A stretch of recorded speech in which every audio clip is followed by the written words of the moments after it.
कि प्रिय कलाम साहब, आपके जाने का दुख बहुत है मुझे, लेकिन गुस्सा भी बहुत आ रहा है। आप ये क्या सिखाकर चले गए? आपने जीवन में सिर्फ 2 छुट्टियां ली। आप तो प्रेसिडेंट ऑफ इंडिया थे, आराम कर सकते थे, फिर एक काम की रट क्यों लगाए रहे? सबसे पहली बात, आप नेता ही क्यों बने? क्या कोई नेता पढ़ा लिखा होता है? अगर आप प्रेसिडेंट ही बने तो ये रूल क्यों नहीं बना दिया कि आपसे कोई अंगूठा छाप नेता नहीं बन सकेगा? जिस दिन नेता संसद में लड़ेंगे उनकी सैलरी काटी जाएगी और लेट आने वाले अफसरों की क्लास लगेगी।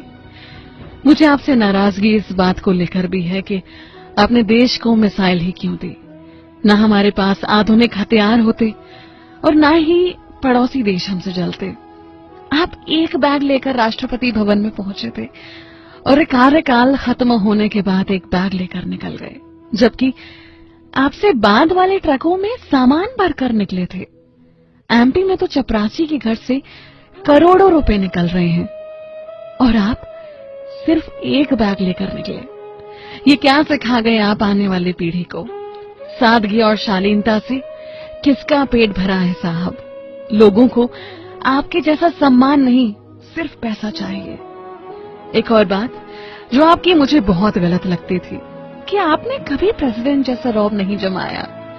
यहाँ पार्षद बनते ही नेता ऐसे मदमस्त हाथी की तरह चलता है कि उसे आसपास वाले दिखाई नहीं देते, लेकिन आपके लिए कोई ऊंची कुर्सी ही लगा दे तो आप नाराज हो जाते थे। छोटे बड़े का भेद तो आपको समझना चाहिए था ना। अब बात करते हैं आपकी कमाई की।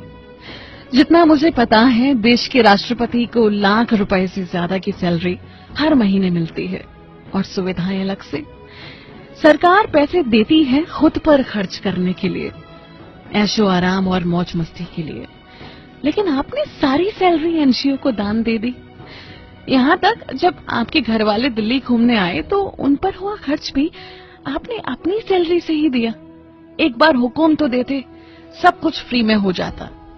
आज का नौजवान वैसे ही पॉलिटिक्स में नहीं आता और अगर आप जैसे 2-3 प्रेसिडेंट और आ गए तो नौजवानों का नेतागिरी से विश्वास ही उठ जाएगा। मैंने ये भी सुना है कि आप सफलता का सारा श्रेय अपनी टीम या जूनियर्स को देते थे। अच्छा हुआ प्राइवेट कंपनी में नौकरी नहीं की, नहीं तो जल्दी निकाल दिए जाते और सब आप पर हंसते जैसे आपने कोई बड़ा गुनाह कर दिया हो। शिकायतों की ये लिस्ट बहुत लंबी है कलाम साहब। हमें पता है आप लौट कर आओगे, लेकिन अगली बार प्लीज मेरी शिकायतों की लिस्ट याद रखना।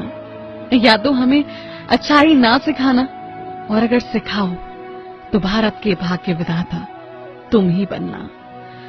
आप हमेशा जियोगे हमारे दिल में कलाम।